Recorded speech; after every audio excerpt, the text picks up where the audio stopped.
12ാം ആഴ്ചയിലെ നോമിനേഷൻ.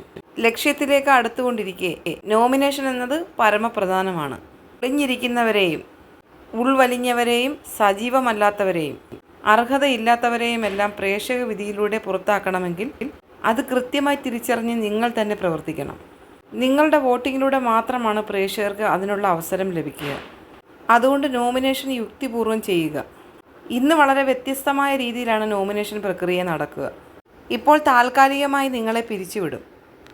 പിന്നീട് എവിടെ ഇരിക്കുകയാണെങ്കിലും എന്ത് ജോലി ചെയ്യുകയാണെങ്കിലും ഞാൻ പേര് വിളിക്കുമ്പോൾ അവിടെ തന്നെ ഇരുന്നു കൊണ്ടോ നിന്നുകൊണ്ടോ നോമിനേറ്റ് ചെയ്യുന്ന 2 പേരുകളും കാരണങ്ങളും പറയേണ്ടതാണ്.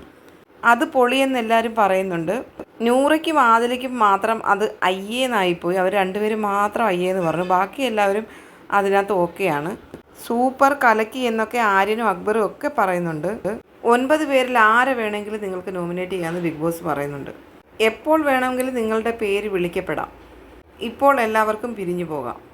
ഇതൊരു ഷോക്കിംഗ് സർപ്രൈസ് ആയിപ്പോയെന്ന് പറയുന്നുണ്ട്. ഇതൊരു ദീപാവലി സർപ്രൈസ് ആയിപ്പോയെന്ന് പറയുന്നുണ്ട്. എന്തായാലും എല്ലാവർക്കും കേക്ക് തന്നെ പറയേണ്ടി വരും നോമിനേറ്റ് ചെയ്യുന്നത്. ഓപ്പൺ നോമിനേഷൻ ആണെന്ന് കണക്ക് കൂട്ടിയാൽ മാത്രം മതി. ഇപ്പോൾ ആരുടെയൊക്കെ പേര് ആരൊക്കെ പറയുമെന്ന് നമുക്ക് നോക്കാം. അടുത്ത ഒരു ലൈവ് അപ്ഡേറ്റുമായി വീണ്ടും കാണാം. വീഡിയോ ഇഷ്ടമായാൽ പ്ലീസ് ഒന്ന് സബ്സ്ക്രൈബ് ചെയ്തേക്കണേ.